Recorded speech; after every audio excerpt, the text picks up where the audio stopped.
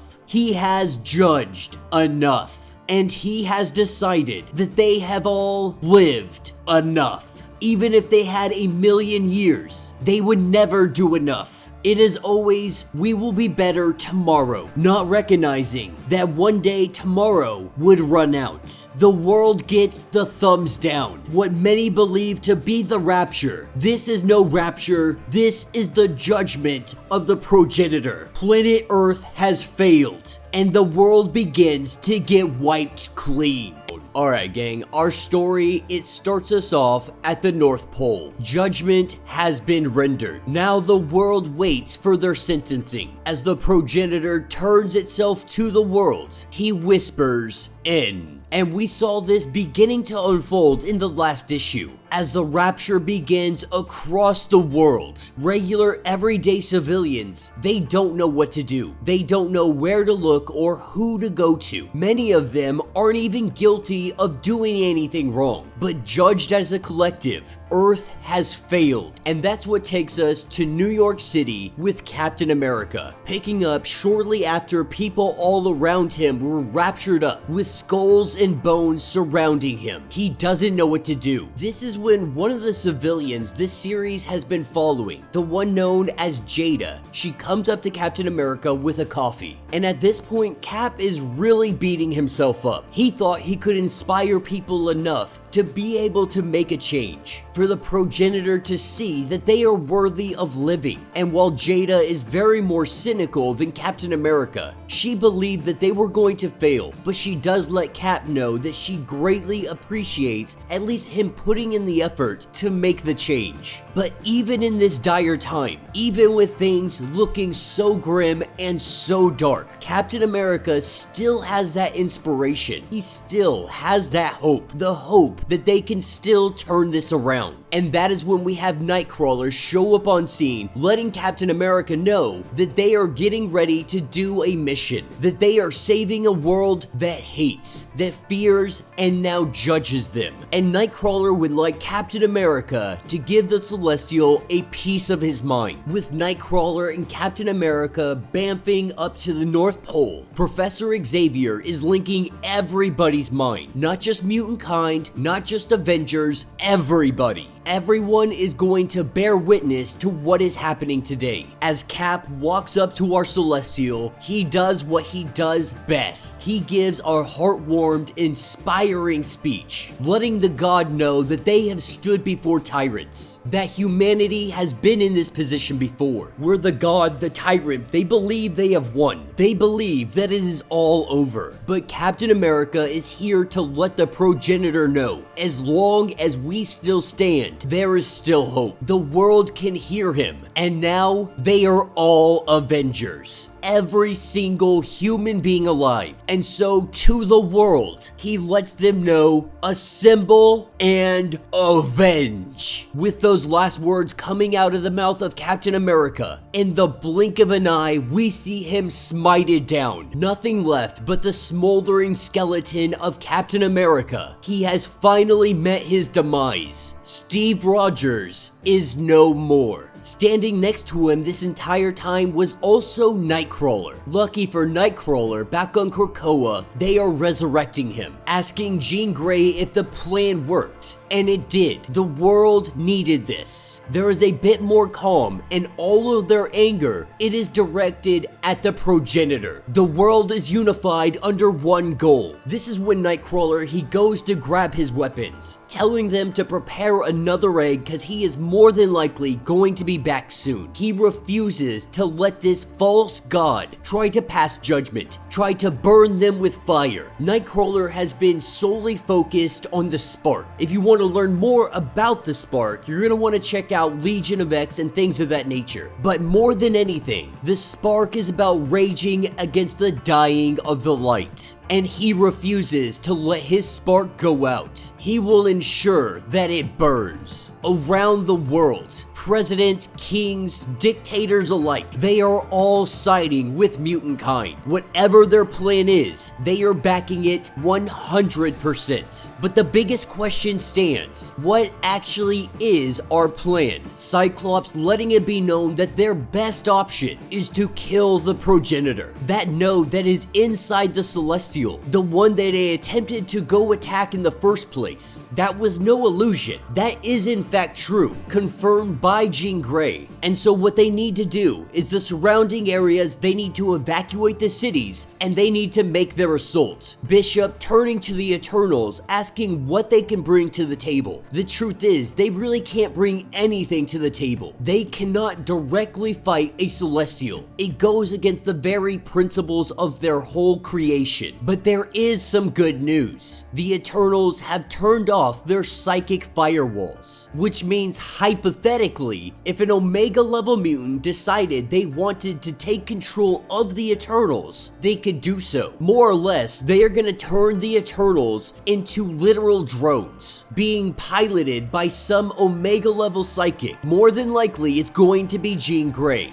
And with her piloting them, she has full access to their powers and abilities. She can use the Eternals in the assault. As everybody turns to Destiny, they ask if this is even possible. Can they even win? Destiny letting them know that this is the only chance that they have. And so, the Earth's best hope, they launch their assault. Eternals, Avengers, Fantastic Four, X-Men, everybody. The progenitor giving us some narration, letting us know that this assault, it is more than likely just futile. That it does distract him from destroying the world. It is only a temporary distraction. But this assault also allows the Hex to get close. The 6 Eternals that are freaking kaijus, created specifically to take down cosmic deities and beings such as the Celestial. But even with all of their effort, he still says that this is a prologue, that the hammer, it's still to come. It is almost admirable how much they have come together to fight against him, how they are all striking as one, having their target exposed. This is where we see the literal hammer come down. That, of course, is Mjolnir, wielded by the one and only mighty Thor. He comes down with all of his fury.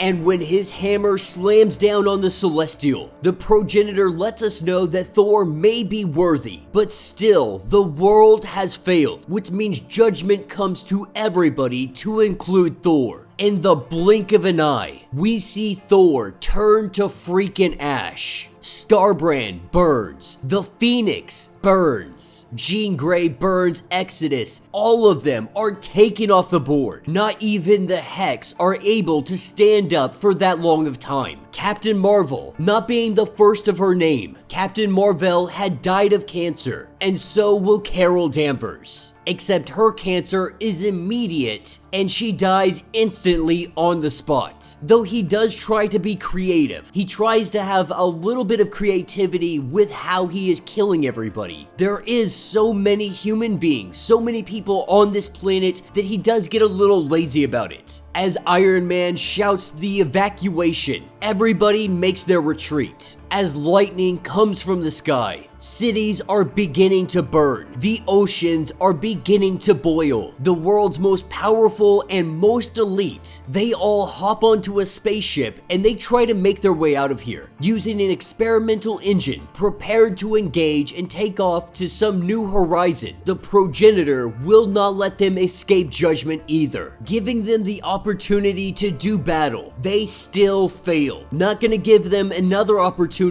to come back at him. He begins burning everything, from the machine to Krakoa itself. And while the Earth itself is fighting back against the Celestial, it is only a matter of time before everything is destroyed. This is where we pick up with all of our heroes, at least the ones that are still surviving, the ones that were left behind from the battle, because Destiny's plan was to send out everybody but a select few individuals. If the progenitor believed that they threw everything they had at him in that battle, then he would assume that he got everybody, or at least the majority of people. But now they only have a handful of eggs left. They need to choose very carefully who gets resurrected. But Phastos lets them know that they need to choose quickly, because the progenitor is integrating with the machine, and it will only be a matter of time before everything is destroyed. This is when Nightcrawler lets it be known that we tried the hammer approach. Now it is time to use the scalpel. That they need scientists and psychics, because they need to infiltrate. Having Jack of Knives and Wolverine, Ajax, Makari, Circe, Sinister, Iron Man, and Jean Grey. This is our team. This is the team that is going to infiltrate the Celestial and try to take out that node, with Jean Grey having control of all Eternals that are with her. but only Jean Grey can access them. As they teleport themselves to the progenitor, Jack of Knives immediately recognizes that Celestial knows that they are there. To cause a distraction, Jack of Knives exposes himself, starts yelling at the Celestial. In the blink of an eye, we see him obliterated, but our team was able to make it inside the Celestial. At this point, every second counts. Now, picking back up with Nightcrawler and Professor X, they only have a couple of eggs left, and Exodus wants Cyclops resurrected, but what they are doing right now is against all the rules of Krakoa. Nightcrawler, he simply says that this is against their customs, not necessarily a rule. And in these dire times, it is time that they come up with new customs. As long as they live, they are going to try different things. While Cyclops is probably one of the greatest leaders the world has ever seen, he is not the person that the Earth needs right now. What the Earth needs is Captain America. And this is where we see from the egg, the arm of Captain America wielding his shield because he was just resurrected.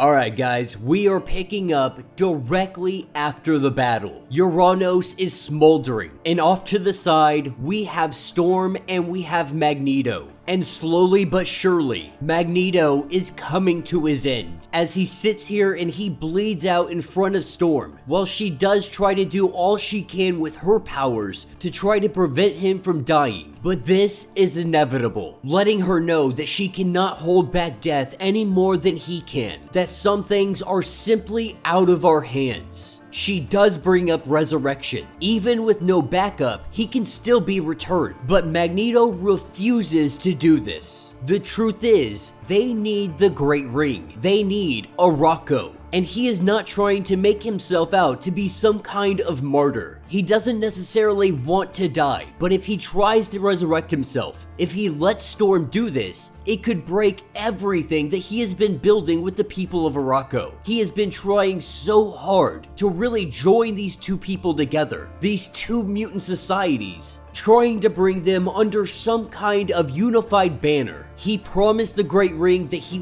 would not resurrect himself, and he is going to stick by that. But he lets her know that you have to watch Charles, because right now Charles is alone. Krakoa is started with 3 people: Magneto, Xavier, and Moira. Moira has turned against them. Magneto abandoned his post, and so the only thing Charles is left with is his dream. Now, Magneto, he very much supports Charles's dream. He knows that they all need to stand together, that the undesirables of humanity, of mutant kind, they will be tried and they will be tested. Without unification, they will all fall. And Charles Xavier has always dreamed of having the world understand that mutant kind, the undesirables, they have value. For Magneto, his dream, it was so much more simple. It was to assure the safety of all mutant kind, regardless of what humanity thought about them. Krakoa was that compromise, a shared dream. And now with Magneto gone and Moira out of the picture, he fears that there will come a day that if they live, he fears this day may very well be soon, that their enemies will strike, and Charles may feel forced in the event to act, to do something. He will feel that he has no other choice but to act in the face of what is coming. And on that day, he may very well make a martyr of every single mutant, telling her that she must be wary of good men, because what will they not do to show that they are in fact good? And so he says to watch him. This is where Magneto begins to fade into the darkness, with Aurora holding him in her arms, tears streaming down the both of their faces. It doesn't take long, but Magneto is dead. And that is what is going to take us over to Arakko Prime. Those that remain of the Great Ring now stand here and they discuss. They talk about what comes next. As the members stand here, we see a very familiar face. We have A.X.E, the Unbeaten, and we have Lotus Logos, who he is not very fond of her at all. In fact, she killed one of the members of the Great Ring directly in front of him. Now, Lotus would really love to just punish her for what she has done, for her betrayal of the Great Ring. The problem is, there is no precedent ever set to really punish her for. This has never happened. There has never been a member of the Great Ring that killed another member during a time of war, even going as far as saying Tarn the Uncaring wouldn't do something so blatant. The problem is, there is no law, there is no history that shows some kind of punishment, that shows this is not allowed. But she's not getting off of this scot-free. As they sit here and they converse with one another, from behind, we have the Night Seats and the Regent showing up. And Storm is letting A.X.E know that everybody is going to be judged. That right now there is a Celestial that is judging all of Earth. Not just Earth, but Arakko as well. Everyone is getting their time. A.X.E the Unbeaten, she is not concerned about this. And that is because she cannot fail. She cannot lose. Lotus, he is more concerned about the Night Seats. The Night Seats never show their face in the daylight. And so there is a very reasonable concern on why they are here. Because traditionally, they make themselves known when night has fallen. The last time that they had been dissolved by Genesis, they did so because the Night Seats were making themselves too known. They were interfering too much with the Great Ring. And so Aura and Genesis, they dissolved the Night Seats. But the Great Circle has been left unchecked for quite some time. That is why they are here today. They are really here for A.X.E the Unbeaten. None of them have the ability to challenge her in combat. Every single one of them have lost against her. And that's because she can't lose. She never loses. Even going as far as saying that all of them draw breath because she stayed her hand. She chose to show mercy. And so every one of them should be thankful that they are even breathing. And so even knowing that you would lose, would all of you challenge me right here, right now? That is when the lightning cracks down. And Storm lets her know that we would fight you, regardless of your mutant abilities, regardless of you not being able to lose. All of the others chime in, letting her know that we will challenge you. The Great Ring will always stand against you, because we are not afraid of death. That is not the Iraqi way. But this fight, it is never going to happen, because there is no battle between A.X.E and the Great Ring. The battle is between A.X.E and the Night Seats. That is where the Fisher King steps into play.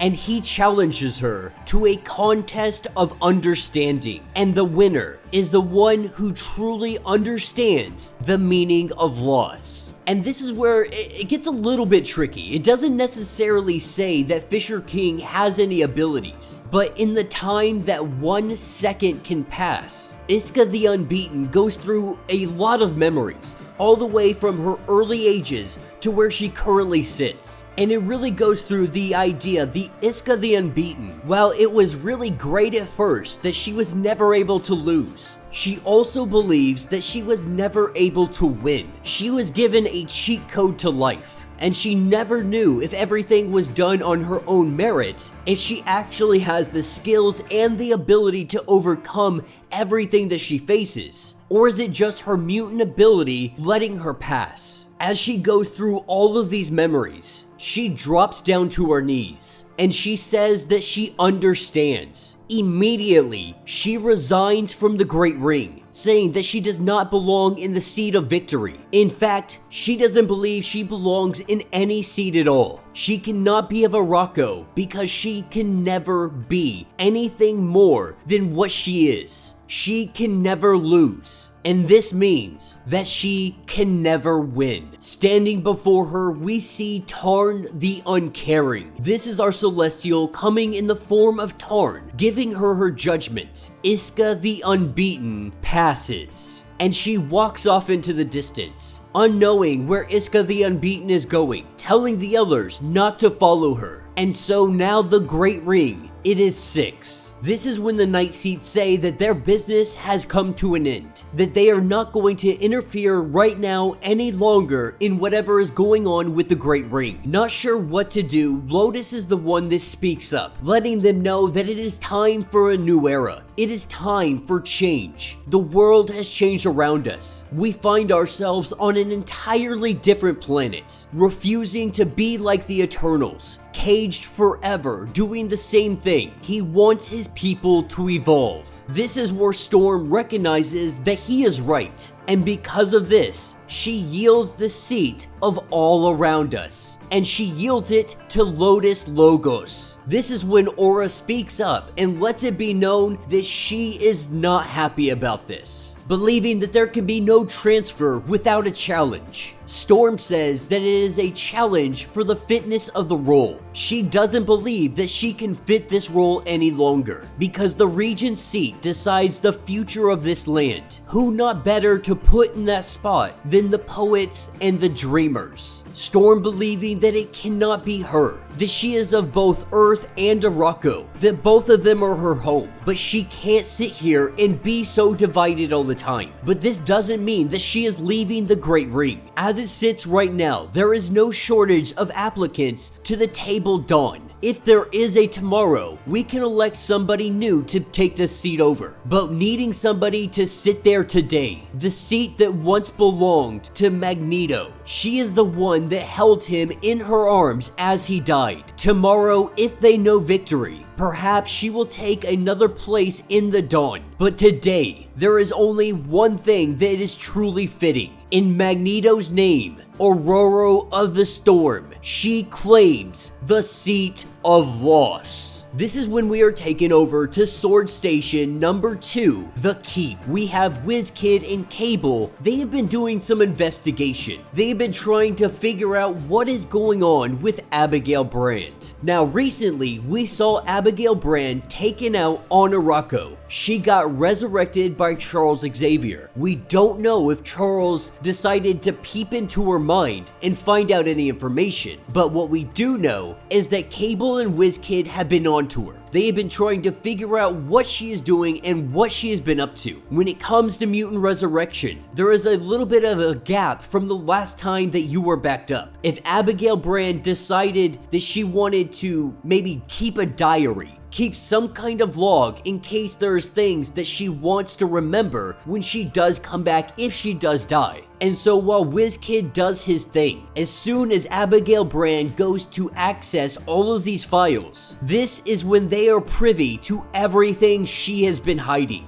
Alright gang, so this story is starting us off on Arakko. We have Legion who is sitting here meditating. That is when the progenitor comes to him, with Legion wondering when the progenitor would come to him to judge him, asking the Celestial, what will you judge me on? What will give me the thumbs up? What's going to give me the thumbs down? That is when the progenitor asks him, what would you like to be judged on? On being a child, a godlike child, a universe destroyer, a universe creator. This is when Legion, he really wants the progenitor to help him with an idea that he has been having, wondering if he did the right thing. And so that's what brings us back to the beginning. That is what brings us to Uranus. His arrival on Arakko, having 1 hour to destroy everything. We already know the outcome of this fight. While Uranus is brought down, Arakko takes very heavy casualties. With his arrival, we are taken over to the Great Ring. We have all our members sitting here discussing what happens next. Of course, we know what happens. A.X.E the Unbeaten, she turns on the Great Ring. Because of this, Nightcrawler challenges her, giving her an option to fight or yield. He does play some trickery with her, saying that it is a custom that they shake hands before their battle. As soon as she touches his hand, they are teleported over the ocean. That is when Nightcrawler submits, lets A.X.E the Unbeaten know that she won. Congratulations! And so while Nightcrawler is dealing with their A.X.E the Unbeaten problem, Legion is seeing all the machines just rain down fire. Seeing all of this power, all of this destruction, he wants to meet the architect. He wants to meet the machinist that is responsible for such catastrophic weapons. That is when he calls out Uranus, tells him outside, let us go up into the upper atmosphere and have this discussion. Now for Legion, this was all an opportunity to help Nightcrawler out. Nightcrawler trying to save as many mutants as he possibly can. For Legion, this is nothing more than a stall tactic. It's also worth noting that Legion is kind of giving Nightcrawler a power boost. He is feeding him power from afar, just a little bit, just enough that he can spare. This is so Nightcrawler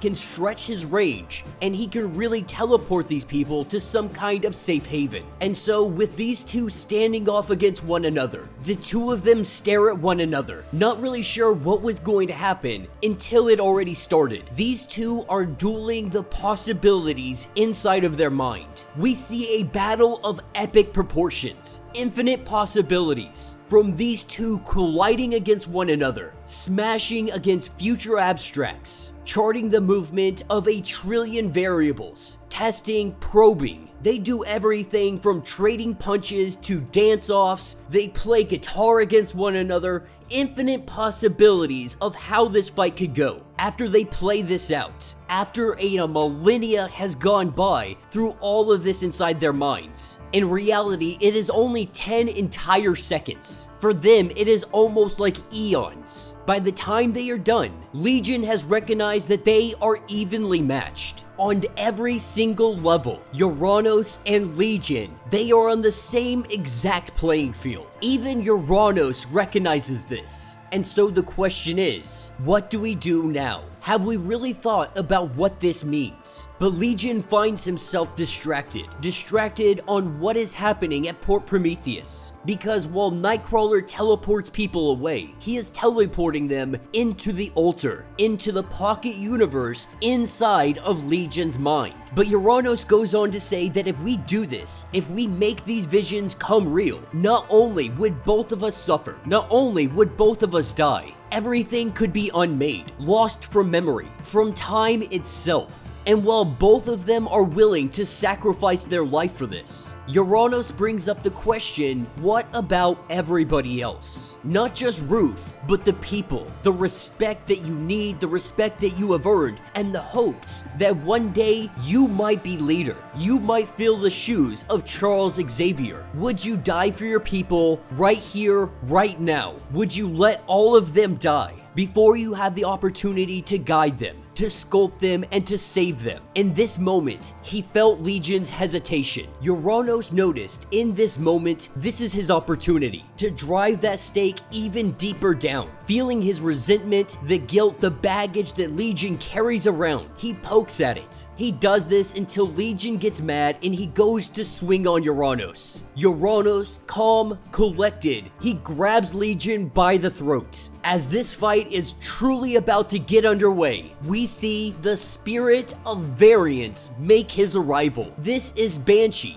only hugely upgraded. Being a follower of Mother Righteous, the newest disciple, the spirit of variance has been tasked with the job of keeping Legion safe, ensuring no harm comes to him. Because Mother Righteous, she has grand plans for him. Not knowing what this is yet, Banshee is tasked with making sure that he stays alive, coming in, breaking up this fight, sending Uranus back down to the ground. We have him and Legion disappearing off into the sunset. And while Legion says that he needs to get down there, he needs to go down, he needs to fight. But the spirit of variance lets him know that today he must be greater than himself, that he is needed not to die but to lead. This is when he looks inward, the spirit of variance showing him the truth. While Legion and Uranus were having their mind battle, Uranus, he had machines on the astral plane. These machines, they are headed directly towards the altar, the pocket dimension inside the mind of Legion. They are using the astral plane to get there. Right now, his people need him. And so going inside the altar, we see Legion let loose. He destroys every single machine that Uranus has sent towards him. Once the altar is safe, he finds himself going back to Arakko. Now it is time to face up against Uranus. The only problem, he's a little too late, recognizing that there is no heroic moment for Legion. Whatever guilty fantasies he might have held of taking him down and being really seen as the hero of Arakko, Magneto is the one that got that throne. This is when we see Legion come to Magneto, right before his battle with Uranus. And Magneto is very happy to see Legion, letting him know that this changes things. He needs somebody to be able to hold off these machines, all of them, all at once, across the entire planet. And right now, the only person that is able to do that is Legion. And so he is being trusted. Magneto is entrusting him with this job. Without skipping a beat, Legion takes off to the air. He fights against every single machine, while Storm, Magneto, and Tony Stark, they work against Uranus. They take him down. And so, now talking to the progenitor, Legion asking, what do you think? Did I do the right thing? Should I have taken on Uranus? Should I have been the one to sacrifice my life, not Magneto? I had the opportunity and I didn't do it. I hesitated, and though I may have saved many lives, I am still sitting here questioning, is this the right decision? And if he is being honest with himself, he also envies the hero's death. Is the world a better place with Magneto being dead and Legion alive? Did he do the right thing? And while the progenitor doesn't give him an answer, he does pass him on his judgment. Oh man, I hope you guys are ready for this. This is such a good issue.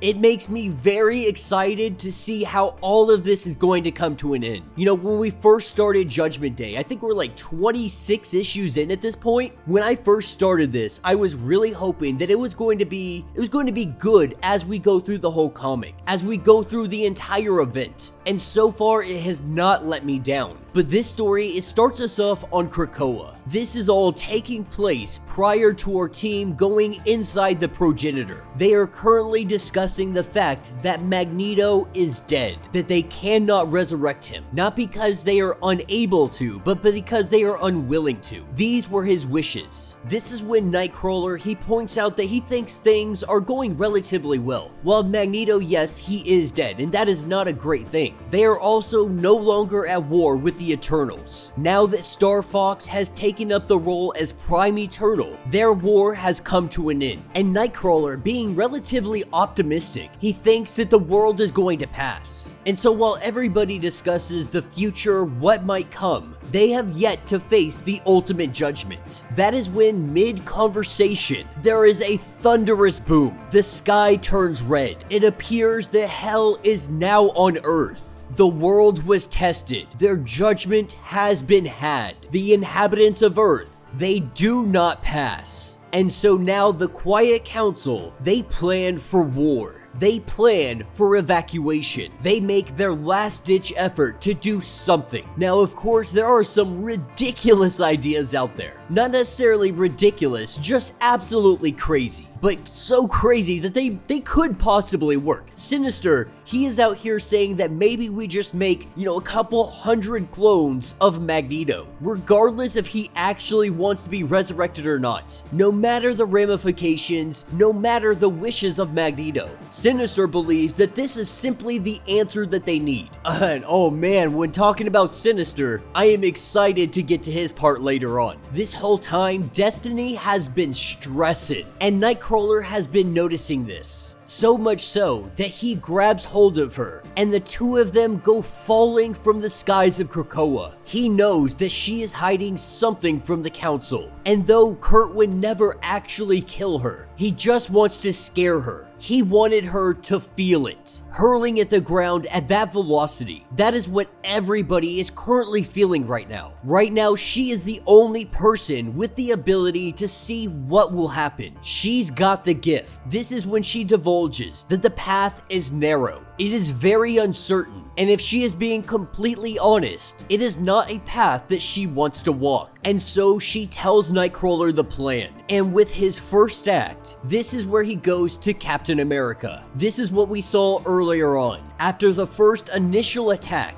we have Captain America who is sitting here and he is recruited by Nightcrawler. As they make their way up to the North Pole, Nightcrawler had taken a blood sample from Captain America. That blood sample, it then gets passed off to Magic. Captain America goes to the Celestial. He faces off with him, connecting the mind of every human through Charles Xavier. They all hear the words of Cap, and then him and Nightcrawler are completely incinerated. Now, when it comes to Nightcrawler, he is getting backed up live. This is something that they don't usually do. But right now, on this day, they cannot lose any amount of time. Nightcrawler needs to remember everything, even if he dies. With his resurrection, we see the battle take place. The battle that took the lives of Thor and individuals like Captain Marvel. The world threw every hero that the progenitor needed him to see. Their sacrifice, this was the cloak, the camouflage for everybody else. This is when hope reaches out to all Krakoans, letting them know that it is time to evacuate. But we need volunteers. We need the progenitor to believe that a good amount of heroes or Krakoans have been taken out. And so people need to volunteer to stay on the island as it is destroyed. And she swears to every single one of them that as long as there is a breath in her body, she will do everything she can to resurrect them, to bring them back to life for their sacrifice. And from the 5, we have A.X.E as the one who has to stay behind. The progenitor needs to believe that the resurrection has been taken off the table, and destiny informs them that it must be him. That is when their paradise, the island of Krakoa itself, it goes up like a nuclear freaking bomb. Having no idea what this means, the island of Krakoa does not exist anymore. Both Mystique and Destiny on the island when it explodes. Looking like a scene out of freaking Terminator, the heat wave comes over them and it incinerates them. The mutant haven of Krakoa, it is no more.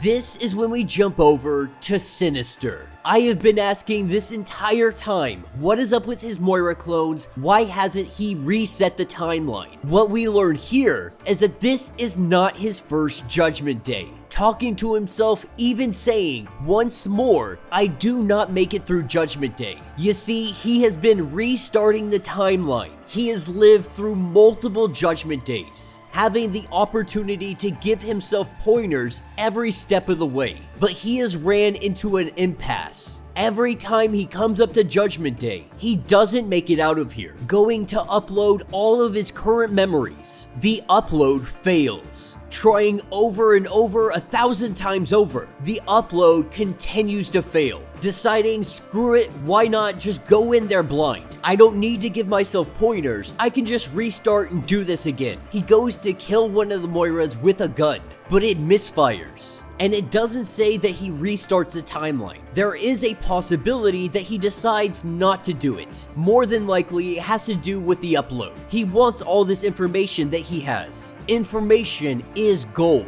It is good as any currency out there. And so while he may have hastily tried to take out one of the Moiras with a gun, when it misfired, this could have caused him to reconsider that, to try to find another path. Because the truth is, he can return at any time and restart the timeline. That is what takes us over to Avengers Mountain. As everybody is being resurrected that they want resurrected, one of them is Exodus. And he is livid because what they were about to do goes against everything that he represents. They are resurrecting Captain America. We saw this previously. And while Exodus, he was very objective to this, when Hope told him that if you think I am your savior, then you need to shut up and you need to sit down. And that straight up humbled Exodus, not saying another word after that. The question now, what do we do next? And currently, we have the progenitor who is trying to destroy the machine that is Earth. He is trying to activate its self-destruct sequence, but the machine is trying to fight back. Jean Grey and her team, they have infiltrated the progenitor. They know the failsafe exists and now they are trying to get to it. But every single second, the machine, the Earth, is undergoing an apocalyptic turmoil. Every second, Earth's population is dropping. If the progenitor is able to succeed in shutting down the Earth AI, if the machine self-destructs, everything will be lost. Nobody will win. that is what leads us to Nightcrawler's secret freaking mission. We have had Nightcrawler who has been dying multiple times. The eggs that they brought along, while they may be limited, Nightcrawler is using every opportunity to learn exactly what he can. With a little bit of help from magic, being able to teleport him from one spot to another. He is continuously finding himself at the Orchis Forge. He has been facing off against Moira and Nimrod. This is why they are backing him up live. He needs to have every single memory. He is learning, he is adapting every time that he jumps into the forge to fight these two. The first time he arrived, he only lasted a single minute before they took him out. He had found Nimrod on the bridge. The second time, he was disintegrated in a split second, but it was just long enough to get the lay of the land. From then on, he has been working how to get to Moira. They have come to recognize that Nightcrawler is here for Moira, and so he has to play them smarter. This time, he decides to go after Nimrod first, because Nightcrawler doesn't need to hug you to be able to teleport you,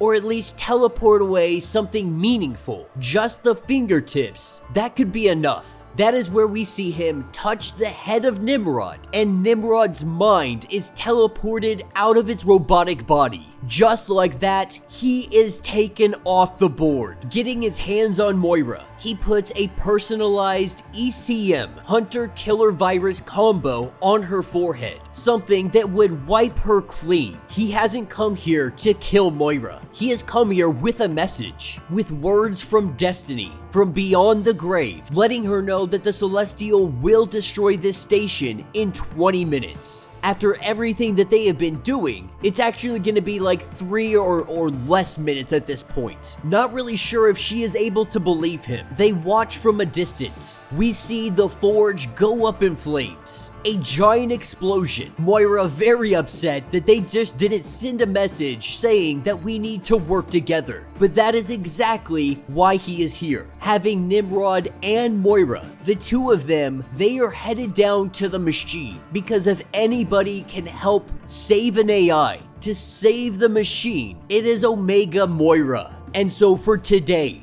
just for today, these enemies, they are friends. They are working together to save the world. As we jump into this issue, the Judgment Day has come. Everybody has gotten a thumbs down. It's not death to the mutants, it's not death to the Eternals. It is death to everyone. And the machine is concerned that this is the end of the world. With Druig being deposed, we now have Eros of Titan, who is Prime Eternal. Now he is ready to try something new. They tried to use love to save the world in this manner, but it did not work. And so now he believes it is time to do the opposite of love. They are going to combine forces, and they will destroy the progenitor. Now, of course, Zurus is very opposed to this. More specifically, he lets them know that we literally cannot do this. We are unable to because of our principles. But this is when Star Fox lets him know that he needs to open up his mind. He needs to literally open up his mind.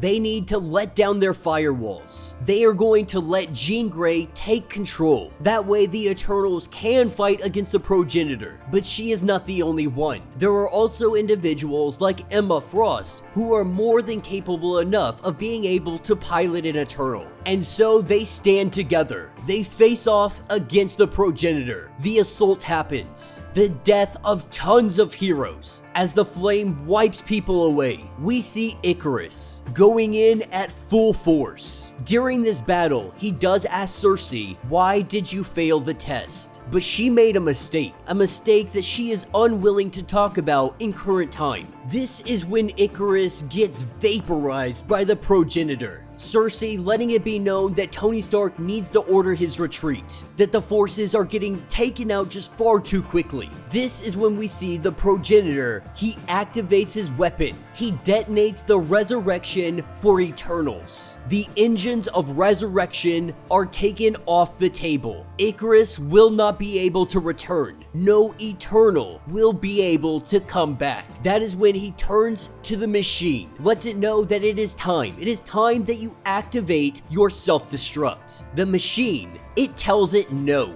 This goes against the very principles the Celestials had created. You see, the first principle is to protect Celestials. It has no obligation to obey Celestials. The second principle, protect the machine. The Celestial wants to destroy the machine, and so it is the Eternal's duty to resist. And though the machine may not be able to resist forever, the machine is going to fight back as the progenitor takes his staff and jabs it into the very crust of Earth. This is a pain unlike any other the machine has ever felt. That is what takes us to Avengers Mansion. We have Captain America, who is just recently resurrected, and our team, they are preparing to go inside the progenitor. But Phastos lets them know that there is a problem. The machine is nearly entirely compromised at this point. They need the god out of the system before them and their friends are able to defend it. But of course, he has an answer to this. That is where we go over to the resurrection engines. We see one of the Hex rising up out of the engine when the progenitor had decided to destroy this place. Sign was the only one left alive, being almost completely done.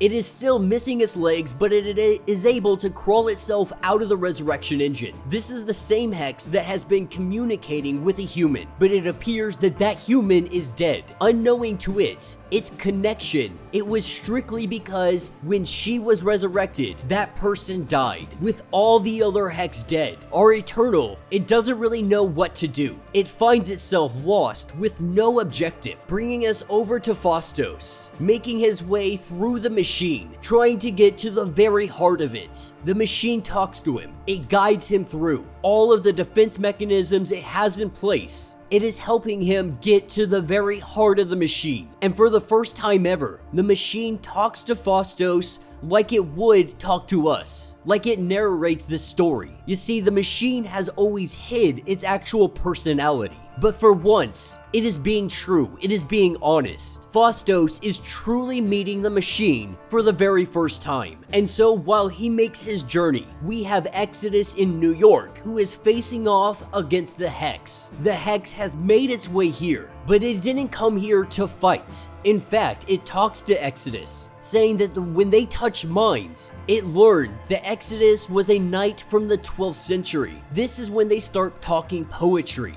Exodus asking, did you really come here in this apocalyptic time just so you can ask me a question about a poem? The thing is, this Hex, this Eternal, that is all she wants to talk about. She only wants to talk about poetry. Her sister friends of 1,000,000 years, they are now dead. Her new friend is now dead, unable to do anything that would destroy this world. Currently sitting like the sword in the stone, just simply waiting to be drawn. She needs somebody to wield her, a knight of the round table. What she is suggesting is that Exodus be the one to pilot her, to use her against the Celestial. That is where we jump over to deep inside the heart of the machine, as the progenitor is very close to compromising the reality loom. He only has a matter of seconds to do what is needed, hitting the switch. This is the reset button. It is restored to the celestial default state. As Phastos tries to talk to it, we see that this reboot, it seems to have erased any personality that has been created over the million of years that it has been alive. But this gives them the opportunity to make their move against the progenitor, with Phastos trying to ask the machine if it is okay. It gives very direct responses, not like an artificial intelligence that has evolved over all of these years. It is reset to its factory settings. It feels nothing. It just is. Alright guys, so we are picking up on Titan years ago. We are picking up with Alars, aka Mentor, as well as Susan. Now, Alars and Susan, they want to try to have another child. After having Thanos, they need a child of hope and glory, one that will fulfill everything that they have ever wished for. He will prove that eternal love can flourish for eternity and carry an eternal fruit. To believe in him and believe in love. But anytime that you bring up Eros, you also bring up Thanos. Even now, when he literally isn't here, because Thanos, he is just death.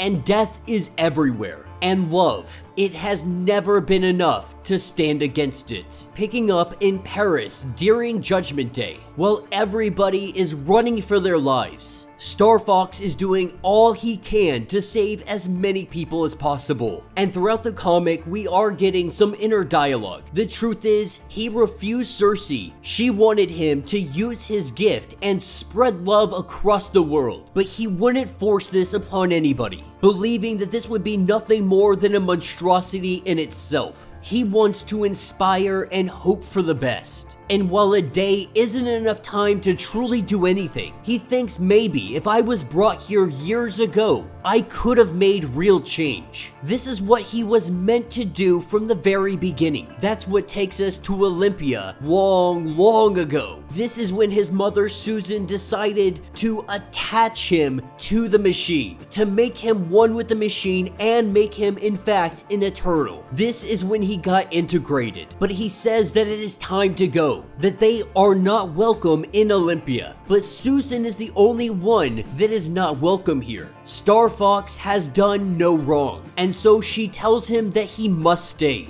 because he is the embodiment of his parents' redemption. He is the first Eternal to join the machine. He must prove to them that Thanos was nothing more than an aberration. But he turns away from this, lets her know that he is too young, he has too much life to live, swearing that one day he will come back and he will do this. But he has been hiding from that one day for as long as he can remember. That is until he ran out of days. This is when we see from the sky a giant meteor falling, created by the progenitor. It is raining down death and destruction. Eros going up to stop it. He will do anything he can to save as many lives as possible. This is what takes us to deep space, throwing us back into the past years ago. We have the Recorder who has come to Star Fox. Around this time, this is when he decided to start going by the name of Star Fox, a name he used later on down the line when he was with the Avengers. But he liked this name. He felt like it was a better name, a more freeing name, because Eros, he is a man who is attached to destiny and to a murderous brother. Star Fox is free among the skies, able to love and not just be loved. But this is the day that he got the news. Thanos has destroyed Titan. And though he fought Thanos for years, off and on, but only really as Star Fox. As Star Fox continuously fights against death right now. As he goes up and he takes down this meteor, we see a giant explosion. And while this does stop a devastating impact, all of the shrapnel goes flying in all directions. And he recognizes that he is not doing enough.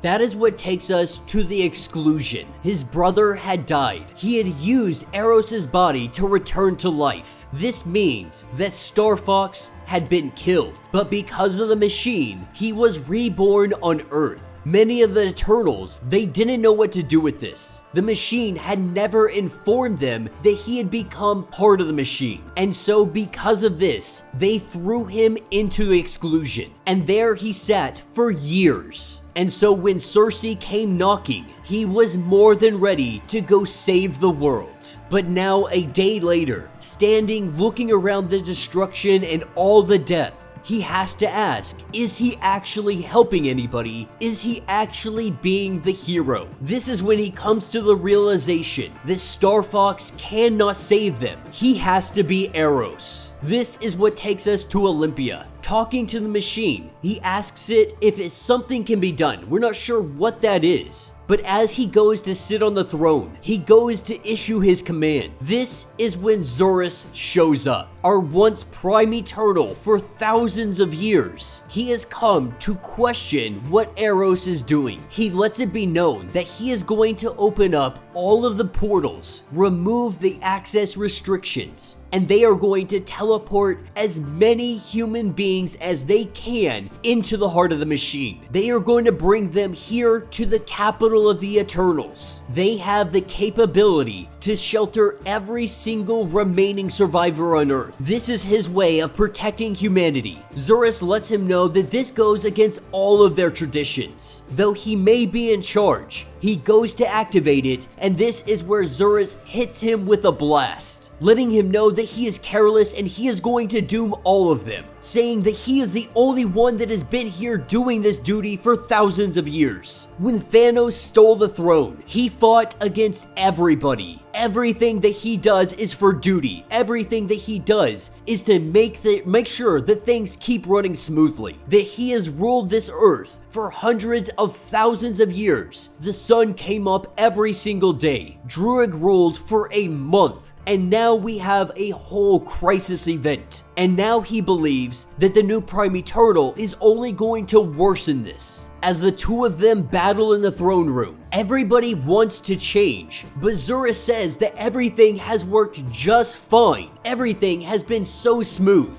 We protect the machine, we call deviation when it gets too wild. Why try to improve on a system that has continuously worked over and over and over again? All of this that is happening is because you guys are trying to progress. A priest brought a freaking celestial back to life in the name of progression. Even the creation of Eros and Thanos themselves was in the name of progression, of trying to change the status quo. Thanos then drowned the universe in corpses, and Eros will do nothing more than let these people down, telling him that he doesn't know the Eternals. While he was gallivanting across the universe, Zurus was here putting in the work. And don't get it wrong, Zurus, he loves the idea of saving humans. That is their job, that is their purpose. But if they open those nodes, he says that the Eternals will butcher them. And if you decide to do this, the Eternals will turn against you. They will never trust you. This is when he recognizes that he is right. They won't believe me, but they will believe you. He is suggesting the Zurus rules. When all of this is done, he says that he will give up the throne. He will give it back to him. But you have to listen on this one count. He doesn't want to lead. He wants to inspire. He wants to make things better. Today we have the opportunity to save countless lives. And while Zurus is unsure about this, at the end of the day, he agrees. And so they make their plan. They play their parts. In all of the portals, they open up across the globe. The machine letting them all know that safety is inside, having nowhere else to go. The remnants of humanity make their way inside the city. And at least for this moment, they are protected. Alright gang, we are picking up inside the progenitor, having our team made up of Iron Man, Jean Grey, Wolverine, Mr. Sinister, Ajax, Circe,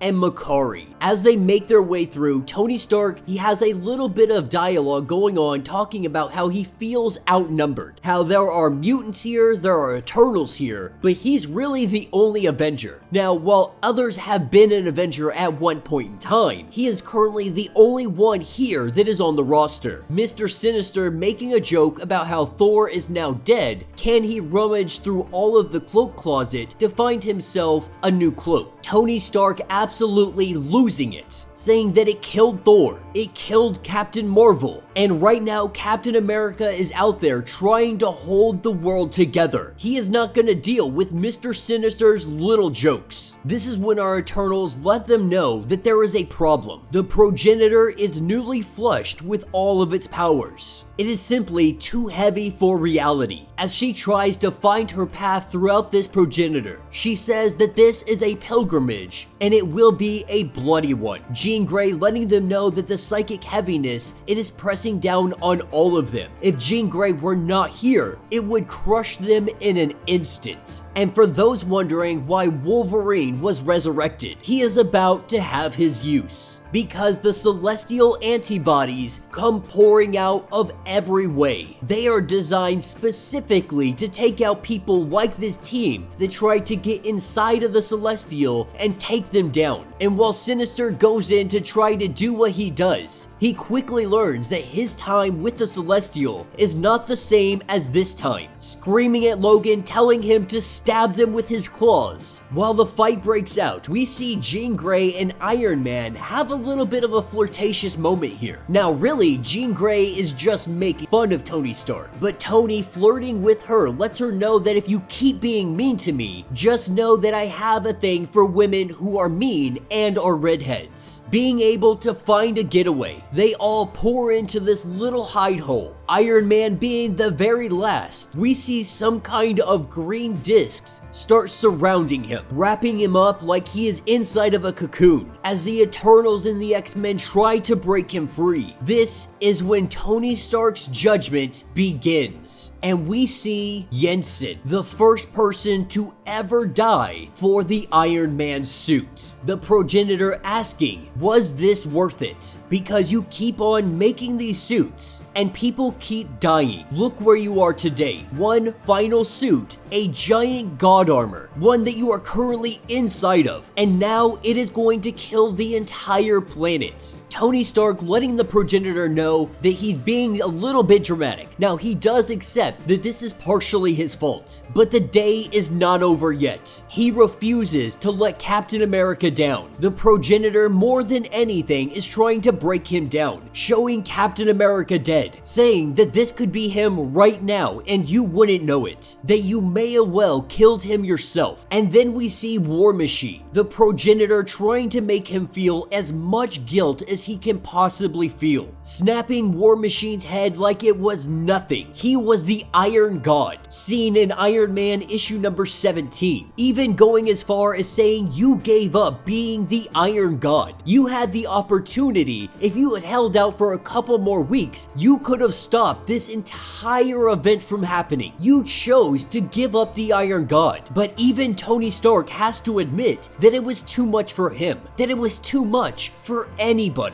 And it's really fun because throughout this entire vision, we are seeing multiple members of the Avengers, from Thor to Hulk to Captain America, and Tony lets the progenitor know that he gets it. Who is the strongest one? He knows that it is not him. It has never been Tony Stark. And this is when the progenitor, he digs even deeper into the mind of Tony Stark, picking up in the car his parents had died in. The night of, we see the car crash. It bursts into flames. Though he doesn't want to be here, the progenitor says, yet we are here. Tony never fully understood how his parents had died, wanting to believe that it was an assassination. Some people had claimed it was, or that their deaths were faked, but it was nothing more than a car crash. That people die for no reason at all, letting Tony know that there was a reason. They died because a machine failed them. If only they had a better machine,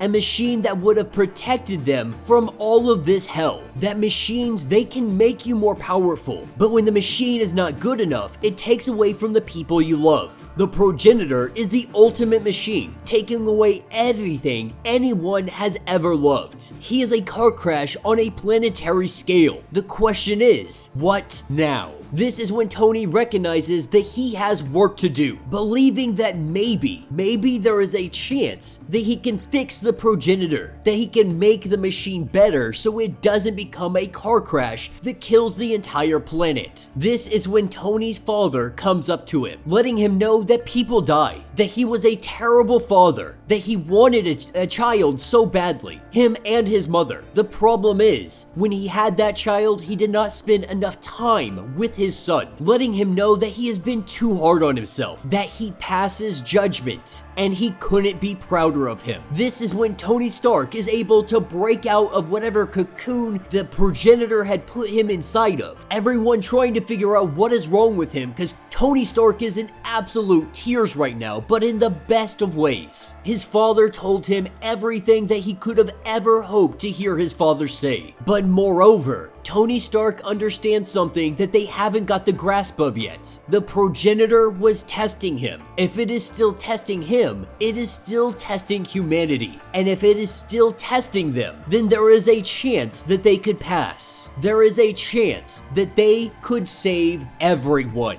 Alright guys, so we are picking up inside the progenitor. Jean Grey doing a quick look around outside, looking at the world, looking at the state of it, seeing what is going on. And while she is able to get some glimpse and images, the Celestial's consciousness, it warps everything like a black hole. So if somebody were even trying to get a message to them, they really couldn't get it. The only thing she can get outside of the progenitor is small images of destruction happening around the world. And while it may all be over, while their friends very likely may be dead, they can't think about that. They have to get to the center of this Celestial and they have to destroy it. Tony Stark does believe that they can save them. The Celestial is still testing them, maybe even being able to save the people that are gone, because something with this kind of power could rewind the clock, could bring all of them back. Tony Stark's idea is to bring back the dead, believing that this progenitor, he can still be great. And so while most of the team is on board with this, Wolverine, he is a little bit skeptical, but Tony Stark's hope, it's something that Wolverine does admire. And so they continue their journey, making their way, taking on the Celestial antibodies. They find themselves at the Celestial's God Heart, or the monitoring facility, the energy monitoring facility. Whatever you call it, it is currently out of control. Having no way around, they need a freaking miracle. And that is where Jean Grey steps into play.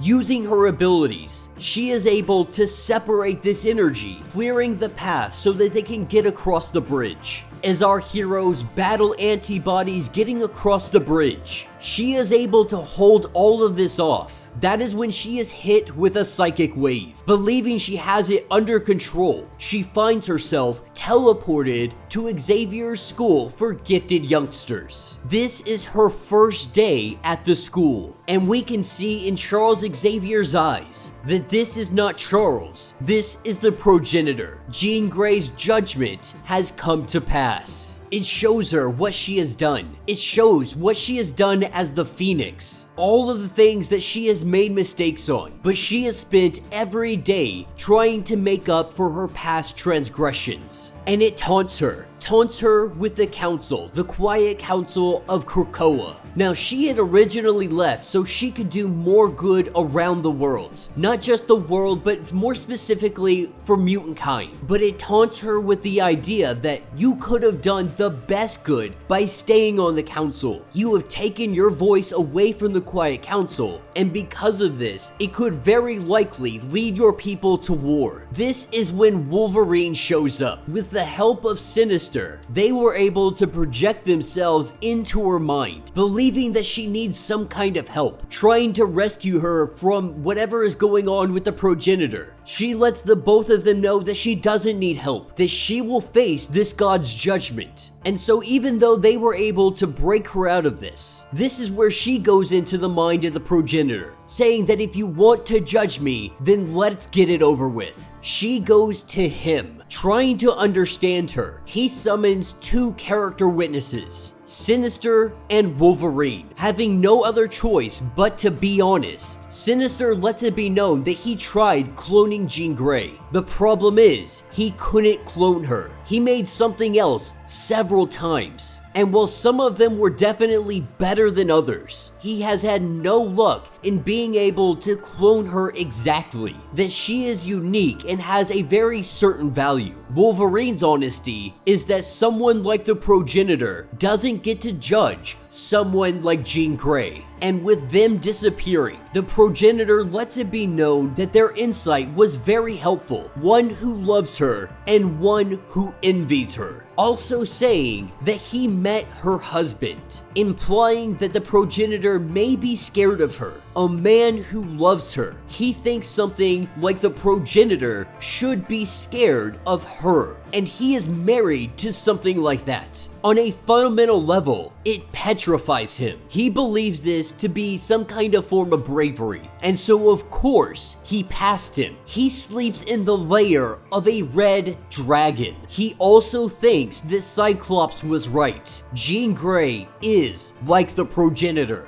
And for all the love that she shares and provokes, that is the part that he cannot get past. Because while the progenitor is destroying a world, Jean Grey destroyed a world for no reason at all. And she tries to say that that was the Dark Phoenix, that it is more complicated than this, and that she has never stopped trying to make up for that time. The progenitor going on to say that you may be a saint, but at other times, you were a violent bully, and above all, at one point in time, you destroyed a world. She tries to defend herself, saying that she saved countless worlds on Game World. The progenitor believes that those worlds would have been saved anyway, with or without Jean Grey. The truth is, she can never make up for the destruction that she has laid down. She is the Phoenix, now and forever. As she comes back to consciousness, she mummers out of her lips with tears running down her face that she failed. And at first, Tony Stark is livid, but Wolverine and the others, they kind of put him in his place, saying that while she was debating with a god, she was also protecting us, that none of us can truly understand anything that she has ever been through. Jean Grey talking to herself, saying that whatever she does,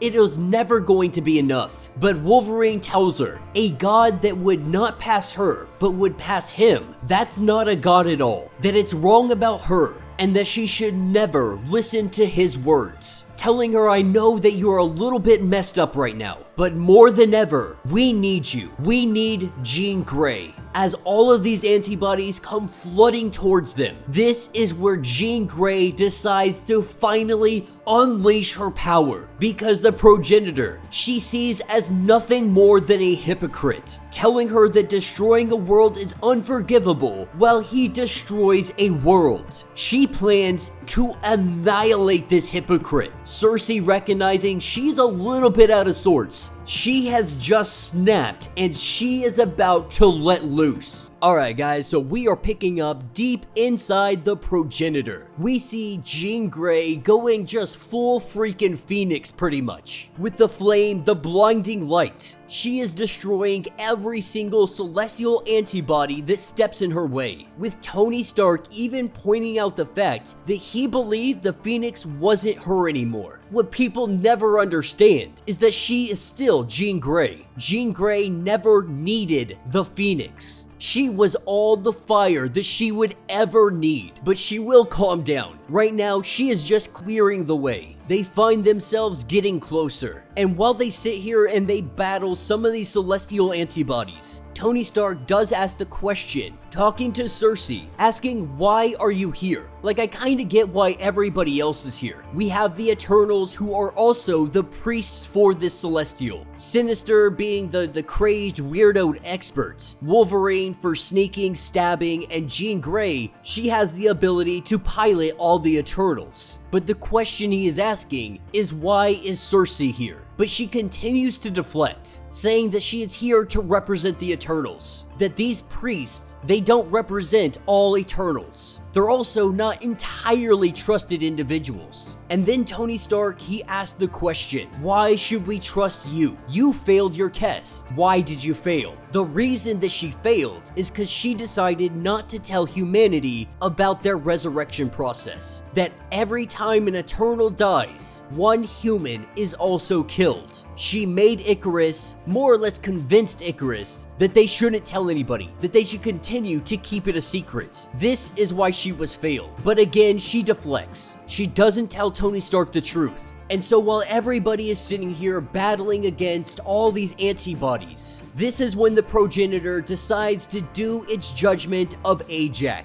And A.X.E, the first thing that she faces is an early form of individual that was on Earth. This is the first person that ever died for our Eternal, fighting against the prehistoric Avengers. 1,000,000 years ago, they killed her. And when she was resurrected, this was the individual who had his life taken so that she could live, letting her know that she is not allowed to pass until she has killed him. Snapping his neck, she moves on to the next one, and then the next one. The progenitor is making her face every single person that has ever died for her to be resurrected. Over the course of 1,000,000 years, that is a lot of people. 1,000,000 years of death on her hands. Every single death a step towards the progenitor. He needs her to remember every single one of those steps. And so she faces them, one by one, rewalking the path. He does have one more question once she has completed this task. Why didn't you tell the humans? The progenitor had failed Cersei for this very reason, asking why shouldn't I fail you? You also did not let them know. And she questions what good would it do? How would that help humanity at all? That would only make them hate us. It would change nothing because they are incapable of changing who they are. This is why they need the progenitor. But then he also brings up the fact that before you created me, you summoned the ghost of the progenitor and you gave him a thrashing. Who could trust a priest that would fight a god? And Ajax tells the progenitor that is the only priest that you should trust, that she has served her gods faithfully and they have failed her. It is not the other way around, but she believes in a true god. Only when the progenitor frees them can they even dream of performing any kind of penance, and that she would murder 1,000,000 false gods for one true god. But if you look around the world and you look at all the death, all the destruction, the cities just wasting away after all of these attacks, asking her, can I truly be worth it? Is the progenitor worth it? She believes that it is not too late for the progenitor to be a better god. She has faith, letting her know that there is faith, but then there is too much faith. As he goes to give her a thumb down, she stops him, saying not yet, saying that this may all be a test for her and for maybe even perhaps the god itself. But she doesn't believe that she will be failed, and she doesn't believe that she will fail the god. But what he does do is turns on her psychic firewalls. There will be a final conflict, and in that time, you will have absolute freedom. Though she worries about the principles, unable to do anything to stop it, the progenitor does reassure her that in that moment, you will have a decision to make and you will have the freedom to choose. As she wakes up from her dream, she lets the others know that she knows the way, going down a shaft. Tony Stark asking, are you sure? And of course she is not, but she has faith that she knows what she is doing. Alright guys, so as we dive into the final issue of Judgment Day, this is the end of the world. The young woman that Tony Stark had talked to after everything was just devastated. We see her sitting here watching as the end of the world comes. That is when a doorway opens up and we have Captain America reaching his hand out. They came back for everybody that might still be alive, with the Eternals opening up their transport nodes all over Earth. They are using the Eternal Cities to hide whatever survivors are left. But this fight, it is far from over. Being shown the individuals that we have been following throughout this entire story, the regular everyday humans. Many of them didn't make it out of this. While the progenitor had brought down the guillotine on the entire world, the machine, Earth, is holding it back. They are holding that blade, stopping it from decapitating it, with Star Fox getting tons and tons of cheers. Humanity is so thankful for their saviors. Phastos had reset the machine. This gave them just a little bit more time, with Nightcrawler letting us know that we could probably keep the Earth going for maybe another 12 hours. Maybe, just maybe, another day. This will give Tony Stark and the other heroes just enough time to really try to stop the progenitor. But Captain America, he knows that this thing is going to change tactics. It is inevitable. It is a creation of Tony Stark, and that is where we pick up with the progenitor. The progenitor knowing that he should be able to simply just explode the Earth. It had been literally designed to do so. Instead, the reality loom that sits at the very heart of the machine that is Earth, it is kept out of reach. It is safeguarded and protected, calling to it, letting it know that it needs to do what it says. He calls out to it, but it cannot hear the Celestial. Because of this, he needs to take a more direct route. This is where we see a giant crack crack in the earth. The magma comes pouring out.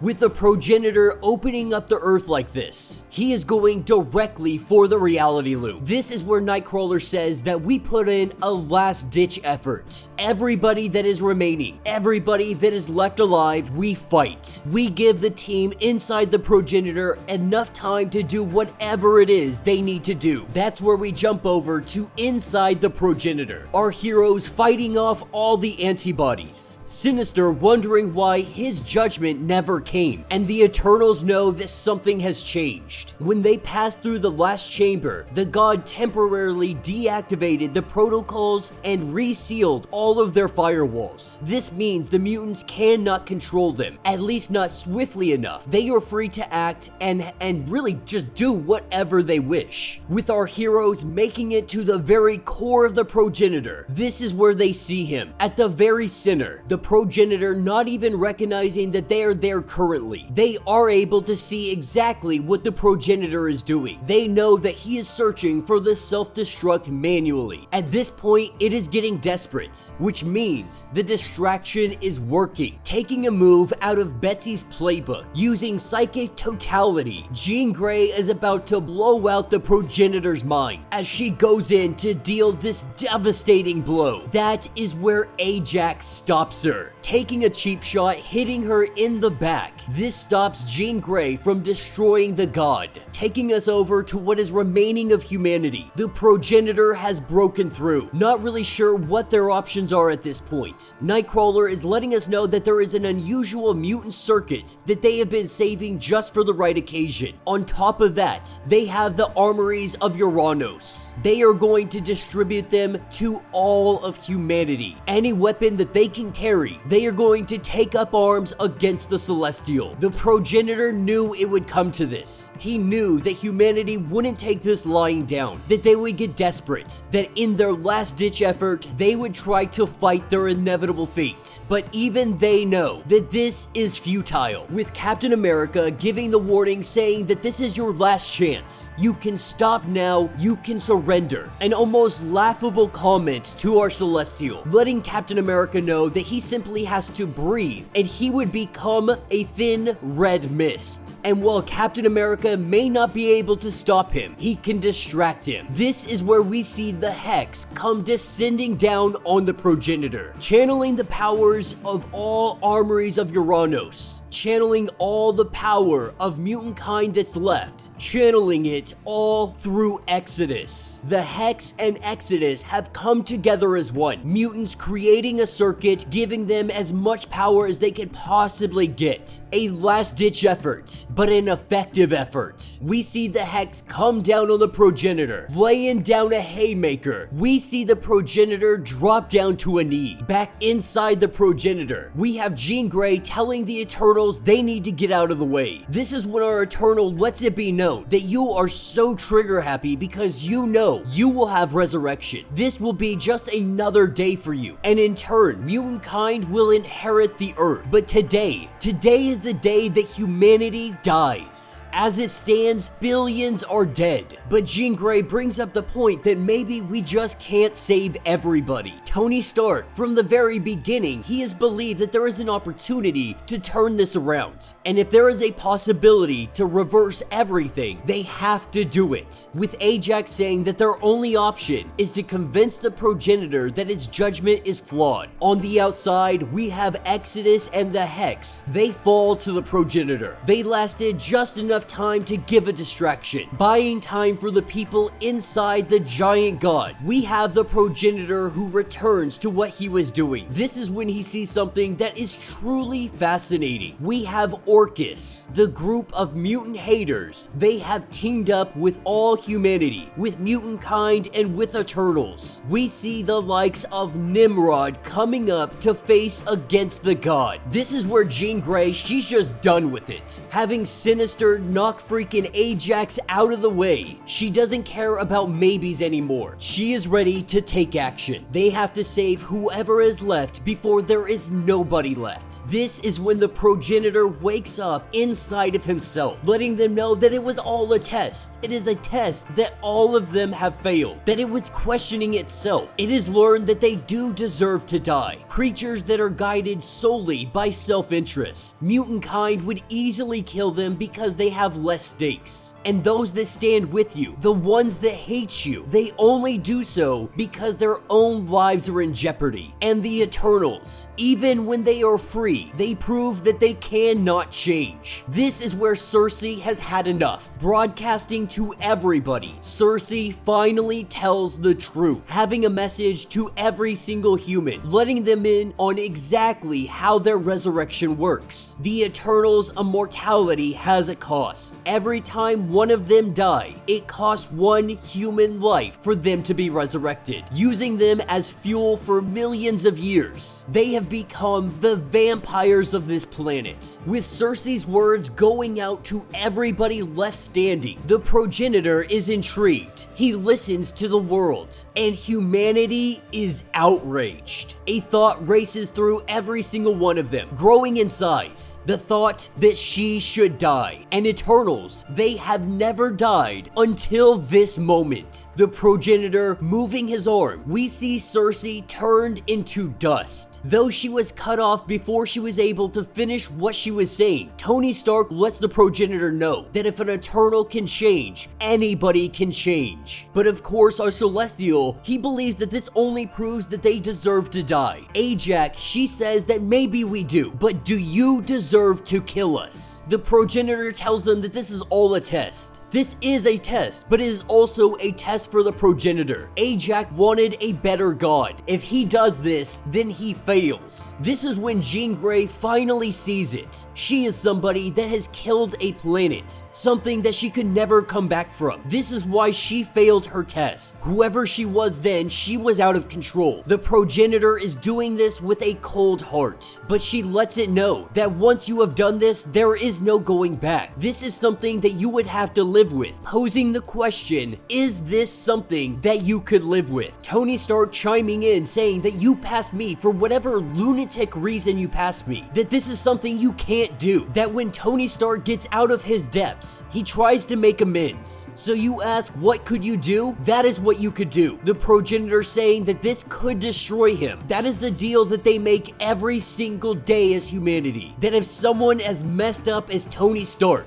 with all his mistakes, with all of his flaws, if he can be a hero, so can the progenitor. In this world, that is exactly what being a hero is all about. This makes the progenitor question everything about what he is. Is he truly a god? There are many things that make him a god, or at least by definition. But if he were a god, that would mean that he is ineffable, that his judgment is flawless, that he would be without limits. But it is obvious that he is not, that he is no god, that he can make mistakes, believing that he must make amends. He will put things right as they were before the judgment day happened. He will do it at whatever the cost. This is where we turn into the whiteness. The only ones remaining is the progenitor and Ajax. He has given up everything to save everyone. Ajax is the maker of this god. The progenitor turning to her and asking if he was a worthy god. With her thumb going down, he knows this judgment is correct. The only thing that he does ask of Ajax is to be a better god than he ever was. And just like that, everything is reversed. Our Celestial, what was once known as Avengers Mountain, is back to being that. Billions of people have been returned to Earth, while the scars still very much exist from these battles. The people, the humanity, they are all brought back to life. But our heroes sit remaining asking, where is Cersei and Ajax? This is where we see the new god descend down to them. What power remained inside of the Celestial,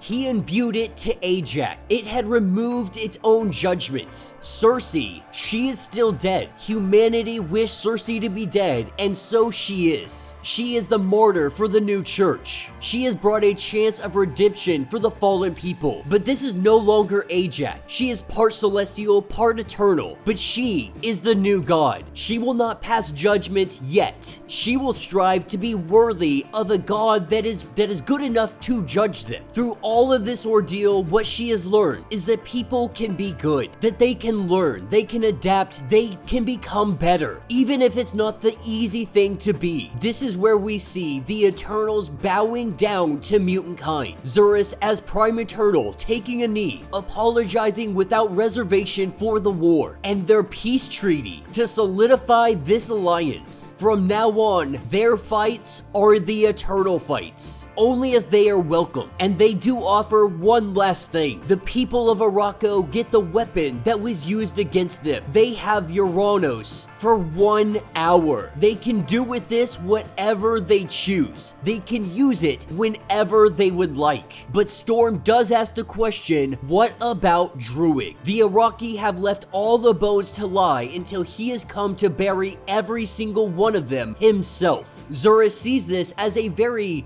fitting punishment. But first, he has to face the punishment the Eternals are putting down on him. That is where we are shown him sitting in a cell with Uranus. We saw what he could do in an hour. Now left for thousands of years in a cell alone with him, Druig is going to truly learn what kind of power he has. Storm does ask the question, the war may be over, but what about the principles? How is it that you will not see us as excess deviation any longer? Now Zurus has a more conservative interpretation of what is and what is not excess deviation. Though mutant kind and deviants share some kind of DNA together, until this triggers their excess deviation response, there is no concern about it. But this is not saying that they will never do it. This is saying that if mutant kind ever gets to the point of what they would consider excess deviation, how the deviants really deviate, then they're in the safe. Now obviously humanity is livid. They are not happy with mutant kind. They are not happy with the Eternals. They are just mad because there is still the topic about mutant resurrection. The world has not forgot about this. And so Jean Grey devised a plan. Mutant kind devised a plan, letting humanity know that there is no way they could back up everybody. And even if they could, it's not like it would happen quickly. It would be something that takes decades even to be possible. It'll take them a decade just to return all the dead of the mutant genocides, and their people are going to take precedence. However, they also recognize that they are in a very uniquely fortunate situation, and they are not going to refuse aid to those that need it. So in the spirit of foreign aid, she is going to be personally scanning those that are selected for immediate backup and recovery, founding what they call the Phoenix Foundation. This is a body independent from Krakoa. It will be selecting those who receive this gift. They will prioritize the vulnerable, the weak, the poor, and those the world has abandoned. This will take up 5% of all the Five's work. So of all the resurrections that will take place, 5% of that will be devoted to sick children, so on and so forth. And even if people wanted to be upset that that is not enough, how can you be angry when you are saving sick children? At least for today, this is a win for mutant kind. But this was also a win for Orchis as well. When the world was coming down, Orchis was one of the last line of defenses. Because of this, they have been propelled and put on a pedestal. They are seen as heroes. And this is only going to make things harder for mutant kind. With Jada and Captain America sitting down, bringing her a coffee, they discuss everything that has been happening. And while this doesn't necessarily prove anything, it does prove that it's not necessarily a good world, but this world has the possibility to change. The truth is, the world did not pass. The progenitor, it simply failed its test as well. It was not worthy of judging anyone. Ajax is going to work to become a god worthy of the name. She will not make the same mistakes the progenitor did. You cannot judge an entire species in a single day. Judgment is still ongoing. Their mistakes are cumulative, and so they need to remember that every day when they wake up in the morning, perhaps today is the day the species goes too far. That today could be the day that you doom the entire Earth. And so you must act accordingly, because every day is Judgment Day. And that will be the end of this issue. So let me know what you guys think down in the comments. You know, like I said, it was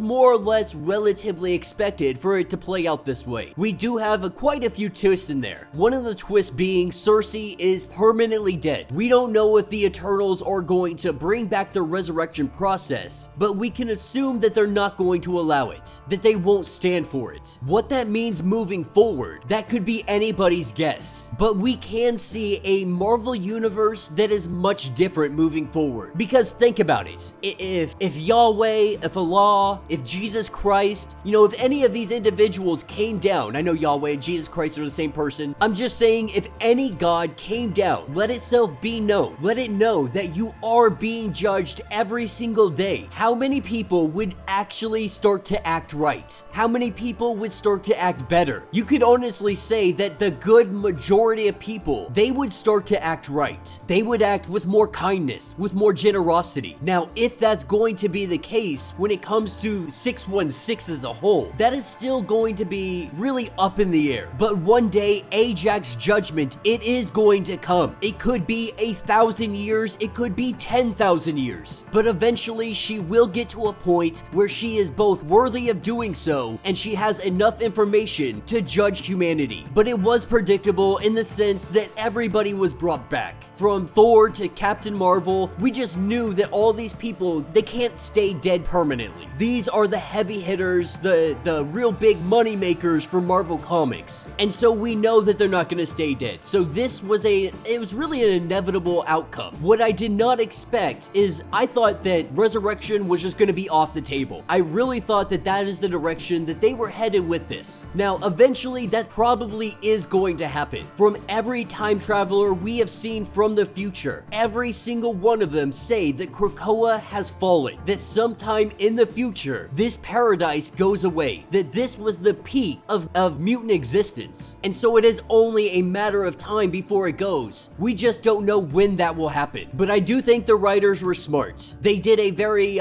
humanitarian effort, if you will, that mutant kind is going to share their resurrection, but it is only going to be with select individuals that they choose. The problem I see with this is that moving forward, if you are in tight with mutant kind, that means that you may get prioritized over other individuals. Say you're Captain America, say you are Tony Stark, you die somewhere. Do they have you backed up? Because while they may not be able to back up all of humanity, they could very easily back up all of the Avengers. Because we have already seen that it is very easy to resurrect someone like Captain America. So it's going to be interesting to see how they play with that. Because no longer having resurrection just specific to mutant kind, it really does take away all the risk of being a hero. Now, of course, they could not be backed up. They could die and never be resurrected, at least the same way that they were before. But it does not mean that they cannot be resurrected. They just wouldn't have all the memories from the past. This makes me believe that resurrection will be going away, at least in the near future. This is something that is just too powerful to have. It's something that takes away from the comics, because when a hero cannot die, what is the risk? If mutant kind can just resurrect you, if I'm Captain America and I go to you and I say, I need this person resurrected, I need T'Challa resurrected, is mutant kind really going to turn that down? I don't know. Let me know what you guys think. Let me know your thoughts. Let me know your theories. If you would like to get caught up on everything that happened with Judgment Day, be sure to check out the link in my description as well as the top of this video. It is going to get you completely caught up on everything going on with this series. If you would like to support the channel, you can always do so by joining the channel membership, much like Patreon, having 5 different tiers from $1 to $50. From loyalty badges to getting free comics every single month. Not only are you helping out the channel tremendously, you are getting tons of perks in the process. Now, if you are unable to do this, do me a favor, hit that sub button, hit that notification bell, make sure you like this video, and with that being said, until the next breakdown.